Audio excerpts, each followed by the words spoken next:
Whoa, I can't do it, Jake. I can't do that.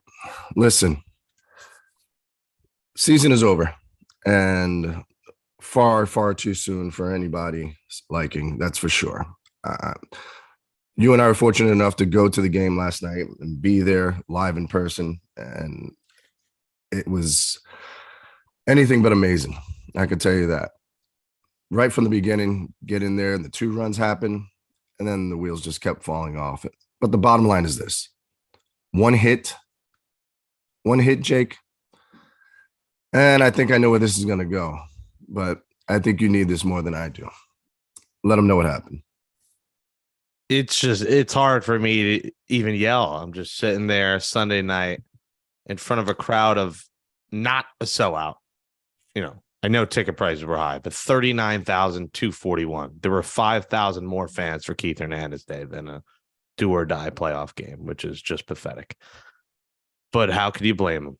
The team was pathetic. One hit all night long, a season that ended with 101 wins, the second most wins in franchise history. And they mustered together one freaking single all night long. After scoring 7 runs on Saturday, they mustered one hit, couldn't get one single rally going. And this after 2016 wild card where they got shut out. Another elimination game in front of a fan base that has showed up mostly all season, didn't show up in full on Sunday. As I said, under 40,000, which honestly is unacceptable in a do or die game. But the Mets' effort was unacceptable in a do or die game. To get a few walks here, 1 or 2 walks and a single, and have this fan base dead by the 3rd inning. I mean, the game felt over. Once they were losing, you're like, this isn't these Mets. These Mets would not put the offensive performance together they did. These Mets would not have terrible bats against cheating Joe Musgrove. I'm sorry. The guy cheated. The Mets lost fair and square, but there was something on his ear, and I'll let you address that as a former pitcher in a bit. But Padres are now enemy number 1.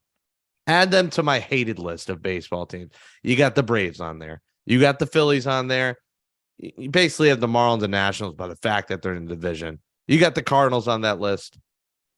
But I hate the Padres. I now hate them. Add them. I want revenge. Someone's getting beamed when the Mets play the Padres in 2023. I'm sorry. If Joe Musgrove could get hit, you'd throw right at him. Throw right at his nose where he was sniffing towards Buck Showalter. You bum. Of course, Buck Showalter's going to check. And for Buck Showalter, you can't even knock his managing. You said it. A lot of people said it. I wanted to wait to say it just because I felt like their team was good enough to not, trade the entire farm. But you saw a team in the Padres, Figgy, that went all in at the trade deadline. They made moves. You saw those guys contribute. You also saw Trent freaking 184 hitting Grisham beat you in 3 games. Trent Grisham. He sounds like the 4th president of the United States. President Grisham, the Colonel. You let a bum beat you. But you also let guys like Josh Bell, who I wanted the Mets to get. You also let guy like Juan Soto, who took one for the team. And how about the Mets doing this? Laying down a sack bunt that led to runs. How about their power hitter laying down a bunt and playing small ball and playing team ball when they needed it? You saw a Padres team that made huge trades, and those players all capitalized, ending with another big guy they traded for, and Josh Hader shutting down the Mets' hopes and dreams at the end of the game. And you saw them go against Daniel Vogelback, who did nothing. As much as we love to freaking jelly belly, he did nothing for this team down the stretch. And Figgy, this was just a furious ending to the season. And, you wanted to do it last. I had no emotion left to do it last night. I probably would have cried on the show. And it wouldn't be for, the effect of crying and making it entertaining. It would have been legit tears. I was emotional. I went to get chicken nuggets and fries at McDonald's after the game, just and nearly cry in my fries. I mean, I ate every crumb of those fries because food is what brings me back to life.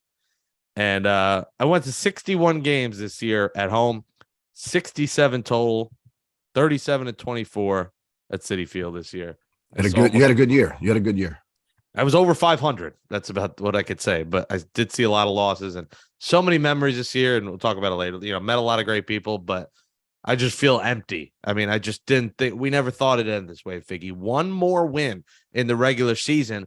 And this is the preview show for the NLDS. I mean, you just think back of what if they did this? What if they did this? What if they made this move? What if Scherzer didn't give up 7 runs? What if they got this hit? And you're thinking, how the hell is this over before the NLDS? It is, there were good moments. And like in a week, I'll maybe be like, wow, this was a fun year.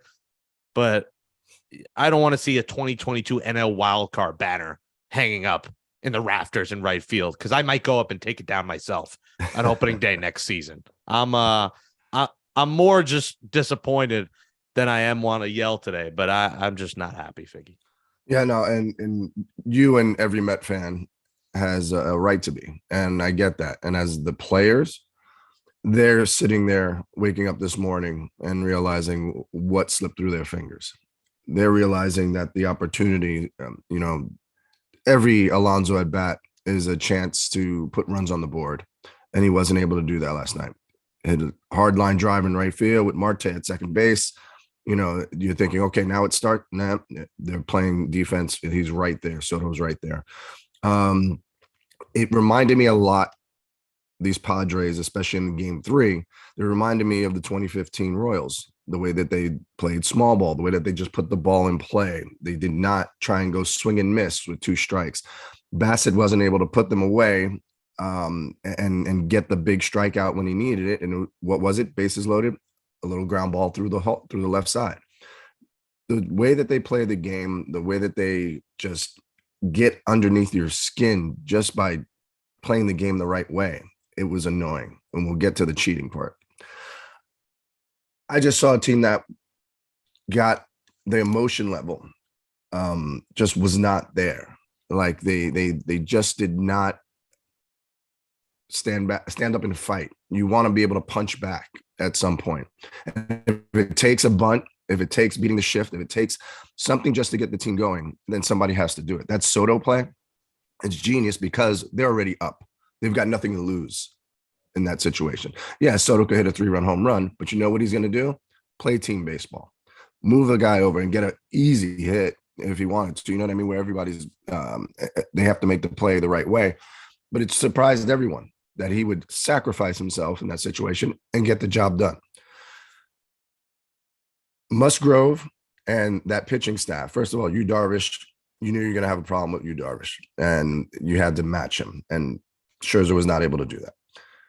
You knew do or die. Jake shows up, gives up 2, but he took it up another notch from pitches number 89 to 99. And does what he has to do, gives the Mets the hold that they needed, and the Mets bats woke up for a moment. Then last night, and we saw this with Bassett in Atlanta, big moment, big crowd, big situation. There's 1 pitch left to make. He gets the 2 strikeouts in a row, and you're like, oh my God, he's going to get out of this. He's going to get out of this. And you could imagine the house coming down if he did. And instead, a ground ball gets through and the moans started and the groans, and everybody's not sure how to feel. It's only 2 runs, and it's in the 2nd inning. So there shouldn't have been that, defeated feeling. It should have been, all right, now it's our turn up. And Musgrove he was Bassett 2.0. He was able to do the same thing. Slow breaking ball, move the ball around, fastball up in the zone, get them to chase, made them uncomfortable all night long. What I saw from Musgrove and why Buck wound up checking, yes, there is glistening on the broadcast. You can see his ears are glistening, whatever reason. More so than anything, his spin rates were a little different than normal last night. And you get that data right away. Fans can get it on Baseball Savant as you're watching the game. It tells you his spin rates on every pitch, and it tells you plus or minus from his season average. He was up more than 150 spins per minute on every pitch. As you know, with Trevor Bauer, He said if I wanted to cheat, I can go 200 to 400 RPMs on all my pitches because that makes the breaking ball tighter, sharper later. It makes the slider sweep across faster. And the fastball being at 2,700 RPMs, which is ungodly spin. Most major league fastballs are 2,200 to 2,400. To have another 300 RPMs underneath your fastball, that makes the ball stay up. So it makes a 93, 94 mile an hour fastball feel and act like 100. It's like a Josh Hader fastball because it just stays up and never comes down. And sure, it's gamesmanship as well. You want to make him uncomfortable. You want to get him out of his element. But he was able to withstand that moment, and the umpires checked him again. Was it as thorough of a checking? Probably not, but they wanted him to check his ears. I thought his ear was where he kind of finished whatever he was putting on. He was finishing by touching his ear, left some remnants. It wasn't the spot for sure. The ears are just too obvious. Cheating or not cheating. He's been hit before. He's given up runs before. They weren't able to do anything with him. So I tossed that one to the side, and I get exactly why they did it, and you have to do it, do or die. But I think that also pumped up the Padres. Every single one of them, the players, the coaching staff, you saw as they left the field, they all had that look on them like, all right, now we're going to really make them pay for it. And they did. And that's why the Mets are at home today with us. Yeah, I can't fault Buck the way he managed. You can't manage a game when you only get one hit. He put the lineup together and the guys just weren't able to do the things that they had done all season long. Very disappointing. 101 wins, and they're out playing golf this morning. Francisco Lindor's kid, his beautiful daughter, literally the night before, I watched the clip 1,000 times saying Buck, and for Lindor saying love Buck. The cute clip of Pete Alonso next to Francisco Lindor waving like at his daughter, and she waves back. It was setting up for a storybook October. It was adorable. These adorable clips just tearing at my heartstrings the night before game 3, getting me ready, watching motivational videos, watching the greatest moments of the season, watching this Mets yearbook 2022 will not be as good on SNY in 5 years in a random rain delay on April 7th. It just won't hit the same when you realize you lost. In 2022, elimination game. I was there, Citi Field. 2016, elimination game, wild card game, 3-run ninth inning by the Giants to win. 2015, they said, Sir Jake, whoever the hell you are, you got to leave the building. We're closed. I'm like, what do you got? Dead and Company showing up next week? The season's freaking over. I got, kicked out of the stadium in 2015 when they got eliminated at home.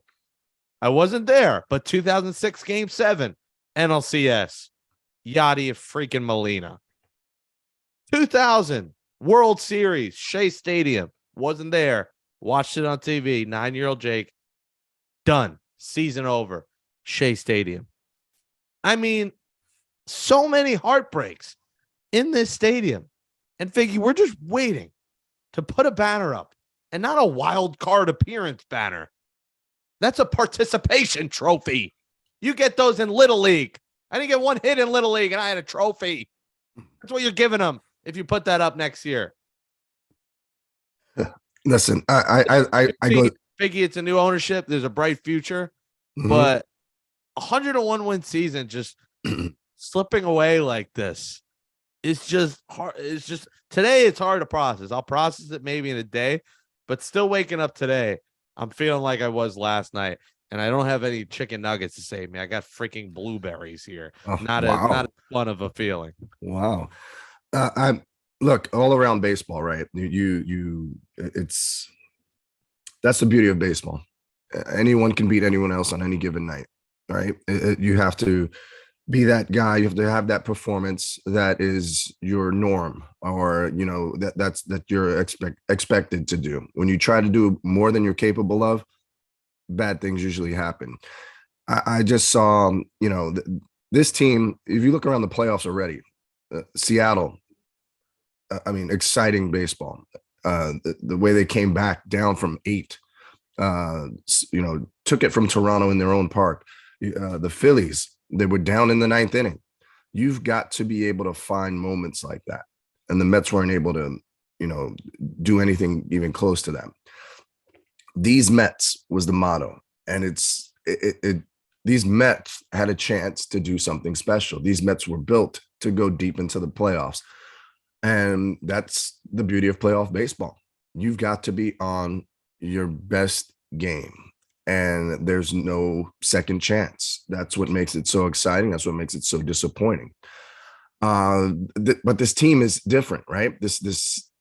Look at the Dodgers. When the Dodgers started to make the change and they made that huge trade with Boston, they got all those pieces, and then they started spending money. The Dodgers went to the World Series, 3 out of the next 4 years, and they lost. Disappointing ending to every season. But when they finally won one, wow, this team is built to do it again and again and again. They haven't. It's not that simple. I wish it was that simple. I wish it was. No, actually, I don't wish it was that simple, because that's the part that we fall in love with, the grind, the big moments, the unexpected heroes. Playoff baseball is always built on that. It's not the Juan Soto hitting a home run to crush you. It's Trent frickin' Grisham, as you put it, who's the guy that you're looking at going, he batted 184. Why is he even in the lineup? Why is he on the roster at this point? And it seemed like Melvin was able to put the right pieces in the right places. Imagine if this team had, if they had their full lineup, how deep this team could be. They went in and they got star players and put it all on them. And those star players showed up. Hader, I mean, could you imagine if Hader was back to back with Edwin? Just imagine those two back to back. You had no chance in the 8th and 9th inning, and it was available. It happened. What are you willing to give up? And I know we always talk about prospects and the farm system is rated X, Y, and Z. If you want to live in the now, you got to go for it, and you have to get bigger pieces. And we'll talk about that in our evaluation of how the season ended and the free agents and all that. But there was always something missing. There was one little thing missing, right? We kept saying that. If only they did this, if only they did that. And I think that those two guys, those two horses at the top, you expected them to be perfect. And when they were less than perfect, it was, wow. How did we think this was going to actually work? So it'll be an interesting offseason. Where is the moment we needed the most? You kicked up the leave and the magic is lost. They tell me your blue skies faded to gray. They tell me your passion's gone away. And I don't need no carrying on. That's what I used to do when I was depressed. I'd play Bad Day by Daniel Powder, his one hit.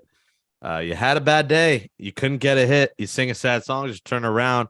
You say you don't know. You tell me don't lie. You work at a smile. You go for a ride. You had a bad day. The cameras don't lie. The ESPN broadcast sucked, and I want to cry. Thank God I didn't have to watch that. But geez, this is just a tough pill to swallow. The cheating Padres. Add them to the hate list. Someone's getting beamed next year. I'm telling you. We'll see you next year. And, I watched it. I wanted to watch their celebration. I wanted to be like a player and watch the celebration so I know the feeling next year.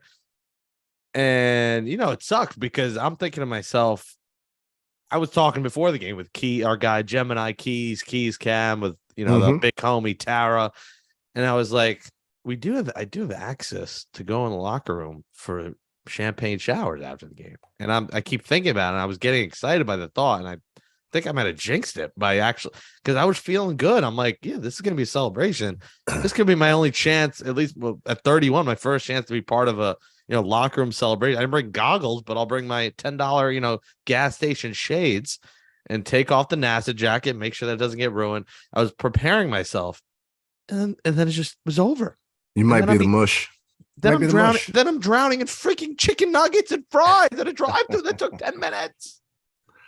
I mean, what a turn of events. 101 wins, and now we look ahead to the offseason. And, on the 39,000 thing, the Mets outpriced the fans. I mean, they should have lowered these prices for the wild card. I mean, they started at like 150 to get in. They definitely should have been better to the fans, but also to the fans, like, man, a lot of people quit. And I get it. It's a Sunday night. Football's on. I totally get that. But wow, Figgy. I mean, 39,241. I mean, a lot of people won't realize that because, of course, it looked full. It essentially was full. But for 3,000 plus seats and, 4,000 if you want to include standing room to be available for a do or die. I mean, that's really bad. I mean, yeah. I think Atlanta that weekend last week crushed a lot of fans. So maybe that played a fart.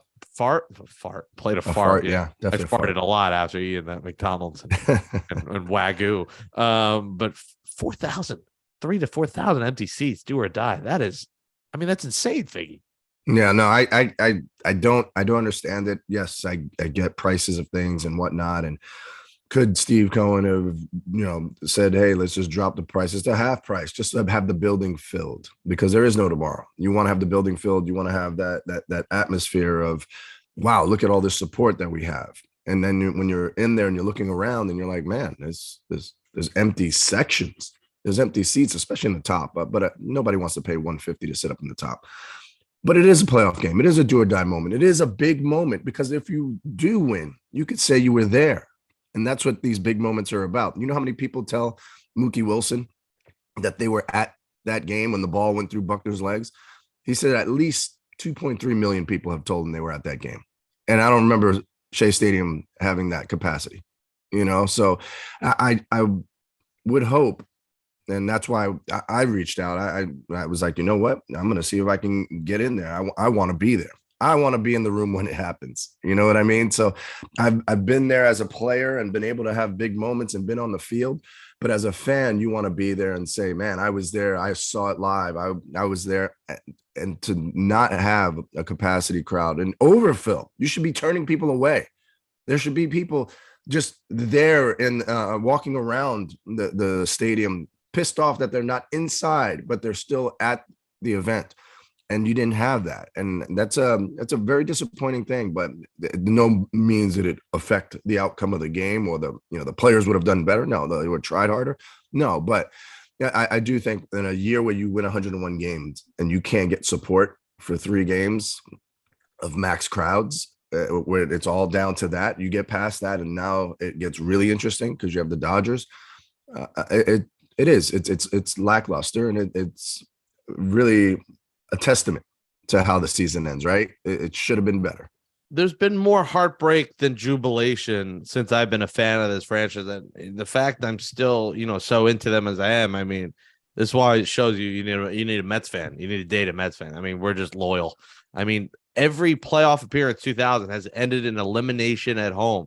This team hasn't won since 86. It's been 36 years, and 2000 home elimination, 2006, 2015, 16, 22. That's 5 every time they've been to the playoffs since Y2K. It's been a home elimination. There needs to be more celebrations. I think there will be next year. I know I predicted the World Series. I mean, I'm not going to predict anything now. We don't even know who's on the team next year. But I liked Buck Showalter. I'm indifferent on Billy Epler. He didn't do enough at the deadline. He's got a big prove-it kind of offseason. I do think a lot of his guys worked. I mean, until the playoffs. I mean, Escobar worked. Bassett, for the most part, worked. Scherzer, I mean, I'll say it worked, although that's unacceptable, 7 runs, but they didn't score anyway. A lot of these moves worked, but now we got to see, because now we look ahead and, as we put the bow on the season, frustration, disappointment, but a lot of questions to be answered in the offseason. Coming up next on Amazin But True, we'll try and answer those questions as we look to the Mets free agents. All right, Figgy, we've put the bow on this 2022 season. There were moments, there were great moments, there were comebacks, there were rallies, but all in regular season games. And they couldn't get the 7 runs that they got Saturday and Sunday. They did. This would have been a celebratory podcast. Looking ahead to the NLDS. Maybe doing a live show Wednesday with 7 line. And those shows will now be canceled as the season has ended. All right, Figgy, Mets free agents, because the question's already begun immediately after the game. And you get it from the media. I mean, you understand you have to ask them, but asking Jacob deGrom, are you going to be here next year, minutes after elimination? I mean, he's not answering that question. Yeah. And but you have to ask it. You have to ask it, but his answer means nothing. It's not a story. So don't, try and make a story out of it. Jacob deGrom, we'll start with number one, Figgy. I think Cohen's going to offer him all the money in the world. I'm not sold he wants to stay in New York. I'm just not. I think he's going to get probably the best contract offer the Mets. It's a matter if he's going to stay here. I'll be positive, Figgy, and say deGrom comes back. What say you? You're at this point in your career. You're this age, and you kind of have seen the inside of a training room as much as you've seen the mound over the last 2 seasons. What do? Right? You're already 100 times over a millionaire. What do? If money is all equal, you're playing for a ring, right? I don't think there's anybody who's just going to want to play here to just play here. I get it. It's the money. But like I said, if money's equal and you can pick a place to play, which is very fortunate for any ball player, when you have the say and he's going to be coveted by 30 teams, where would he go? If you have one shot to win a ring, I mean, it's disgusting to even think about, LA, Atlanta. You go to one of these teams that you feel has the best shot. Houston, you go down to Houston, team up down there. You know what they're capable of doing. You know how good they've been. You add a deGrom to that, and it's, oh my gosh, it seems like it'll be instant success. But we looked at Scherzer comes in with that kind of, with that pedigree. It's just instant success. But I think it's all on Jake. If Jake wants the legacy of, all-time numbers as a Met and go into the Hall of Fame as a Met and do it in one place, he stays. Does he like how he was treated? Well, I remember he got his contract renewed several times while everybody was clamoring over Matt Harvey and giving him, the idea of giving him $200 million. Jacob deGrom was the one who was producing on the field, and they renewed his contract at the same rate that he did the year before, even though he was an all-star and, pitched in the World Series. So those little things come back to haunt you normally. It's a different ownership group, and of course, they're going to do everything they can to keep him in a Met uniform and keep him very happy. And at the same time, from the Mets side of it, often injured, right? Didn't seem the same these last 4 or 5 starts. What does that look like? And if you're the Mets, you have all his medicals, you have everything, working with him on a daily basis. If he's in there saying, man, my arm feels like poop, I just don't feel right. What are you going to do? Oh yeah, let's sign him, lock him up. So there might be a reason why they give a competitive offer and they don't sign him. But till that point, I still think he's one of the best pitchers on the planet when healthy. And of course, I want to see him stay, and I want to see him smash some records. So you think he stays or goes? I think he stays. All right. So deGrom stays. All right. Edwin Diaz. I think this is a guy who seems to want to stay here, who loves here, likes the fan base, the trumpets, everything with it. It would be, and who would have thought I'd be saying this after, a few years ago, it would be a disaster if they let Edwin Diaz go. I think they are. If you say, are they keeping deGrom or Diaz, and you only got to pick one, it's Diaz. I'm sorry. As great as deGrom is, Diaz was just so incredible for this team and earned every penny he's going to get. He's going to get, 5-year, $100 million or more. I mean, he's going to get $20 million a year. He's probably going to be the highest priced closer in baseball history, Figgy. You have to bring Edwin Diaz back to this team.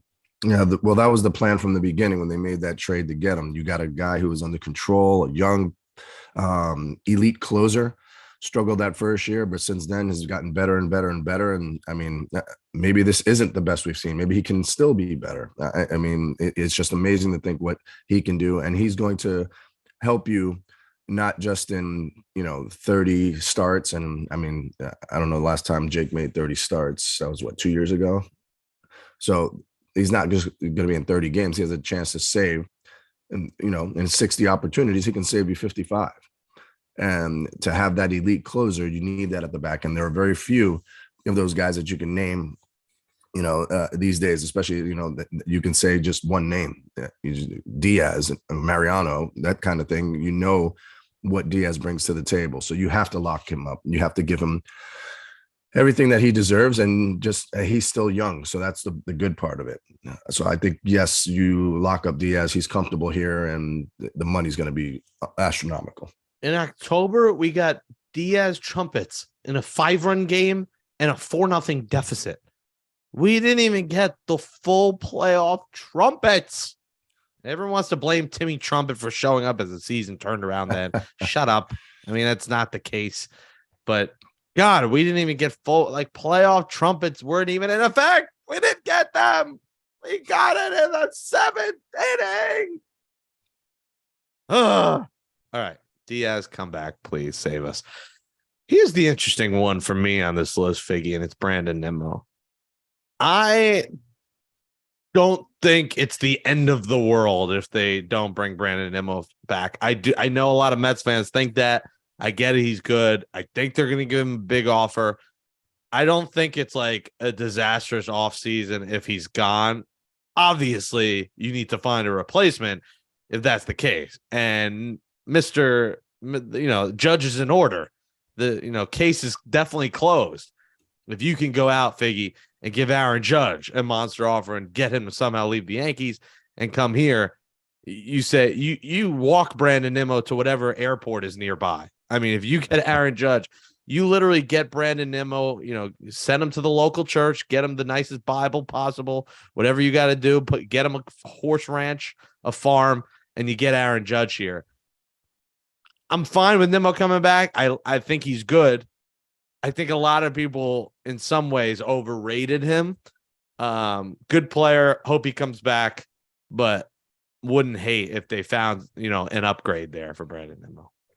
Well, if you look at the other free agent center fielders, you've got Kiermaier, Pilar, Kane, Marisnik, DeShields, Janikowski, Billy Hamilton. There's no names in there that are going to replace a Brandon Nimmo. Well, it's basically Judge or Nimmo is essentially right. So if you don't get Judge, then keep Nimmo. Come on, that's what it comes down to. That's exactly what it comes down to. And you're looking at, or you can move Marte over and you can go get a guy. But everybody that's in the free agent market, anybody who is worth anything, has been locked up to a long-term multi-year deal. So that's why when you look around in free agents that are coming out, you're looking 32 plus in age. And those guys, you got to look at their ability, what they can do. There's very few names that you would say can even be a replacement at this point, because the trajectory of Brandon Nimmo's career is still going up, right? So it's Judge. If you can land outfielders, Figgy, it's Judge, Brantley, essentially, and then Will Myers if he declines his club option. But it's basically Judge, Brantley, and yeah, like you said, after that, the list there's like Robbie Grossman, Corey Dickerson. Yep. So maybe I got to take it back because the list is so slim. And let's just say Judge isn't. It basically comes down because even if, like you said, if you move Marte to center, then again, you're looking at a Brantley who's a left fielder, and then, you got to move some things around or play him in right, play Canna left. So that's the only thing. Would they move Marte? So it might be Nimmo's back just by process of elimination. Yeah, I think that's exactly what it is. And if you're Cohen and you want to make a huge splash and really, Jock Peterson too is another guy. Jock Peterson, I saw that with and being only 30, he's a 1.9 WAR. Brandon Nimmo's a 7.4. So you're looking at it's a guy who can be there, and a guy that's, again, exciting to a fan base, played in big moments, played on big teams. I think, he'd be a nice fit to have, but that was, of course, the Wilpon days. How can we get a cheaper version of the same model? It's can we get the Bentley or a Chrysler 300? We're in Bentley mode. And you're going after Aaron Judge, and you're going to run up the price as much as possible, and at least run up the price so that the Yankees have to overpay for him. But that would be astronomical. But Brandon Nimmo, to me, if that doesn't happen with Judge, Nimmo stays. All right, let's quickly go through the rest of the list here. Taijuan Walker, I'm not paying him the world. I'm sorry. If you could get him for a decent deal. If not, I think you gotta let Taijuan walk, unfortunately, and get his money because he's going to cash out. You got McGill and Peterson waiting in the wings, so he's expendable at this point. It's kind of the same situation with Stroman last year. So Bassett, I hope he's got the mutual option. I'd like him to agree to that and come back for another year because if you lose Walker and then you got to factor in if you end up losing DeGrom, then Ish hits the rail. You got to figure out your rotation. Imagine you lose DeGrom, Carrasco, and Bassett and Walker. You could lose all four. Yeah, that would lose all four of those guys. I think DeGrom's one you got to keep. I think two would be Bassett. I do like Bassett. He's tenacious. I don't know how long he would want to stay in New York, but if they could keep that option, keep Bassett, right?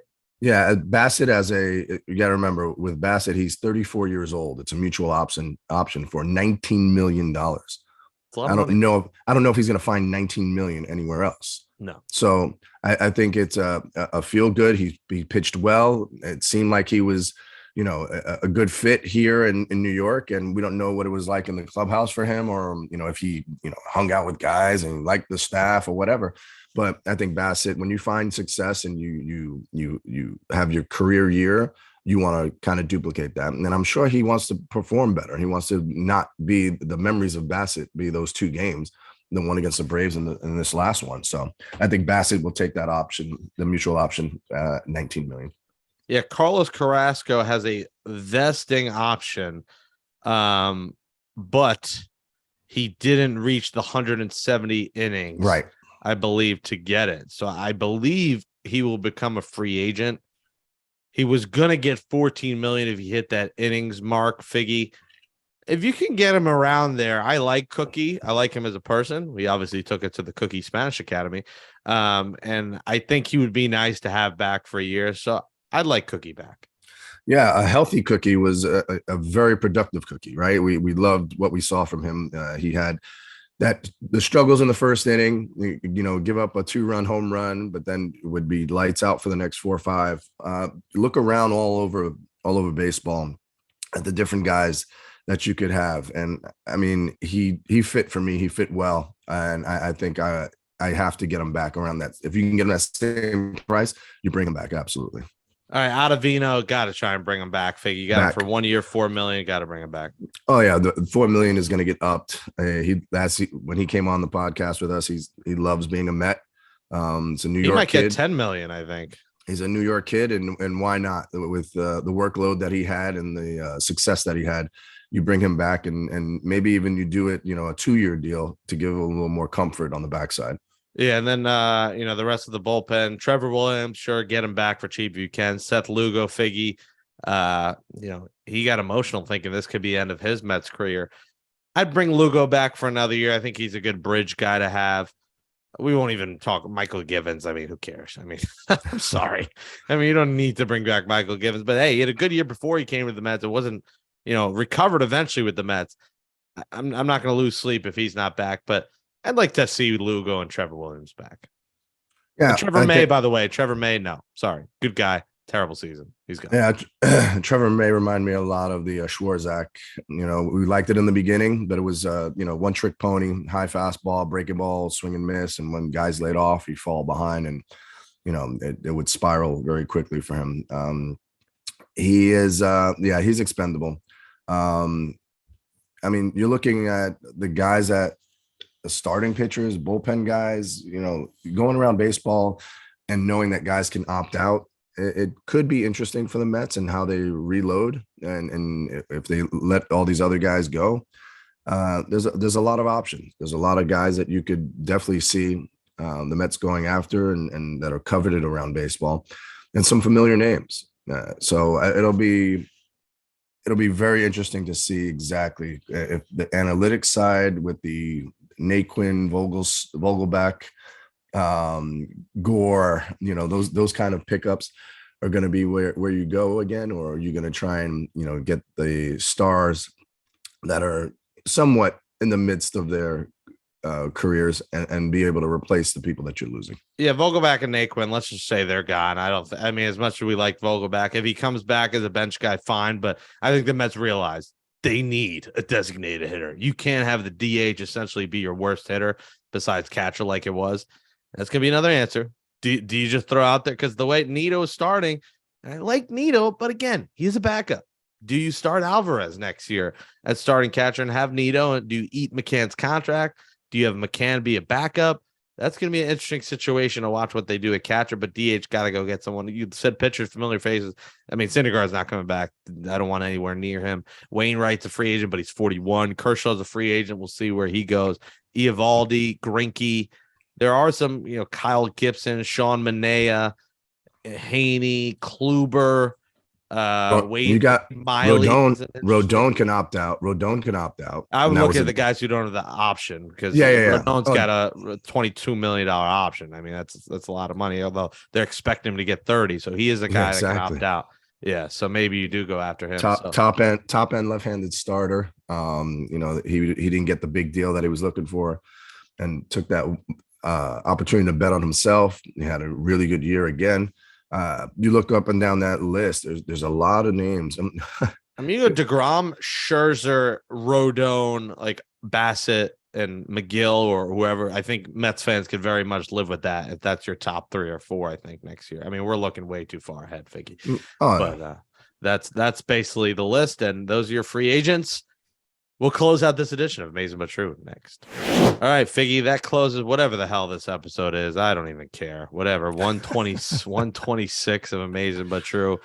We had a fun ride. Thanks to our fans, the live shows we did. Thanks to Cadillac for sponsoring a couple of those live shows we did. We did a Keith live show. We did an Old Timers Day. We did a random Monday after a Mets Marlins game live show.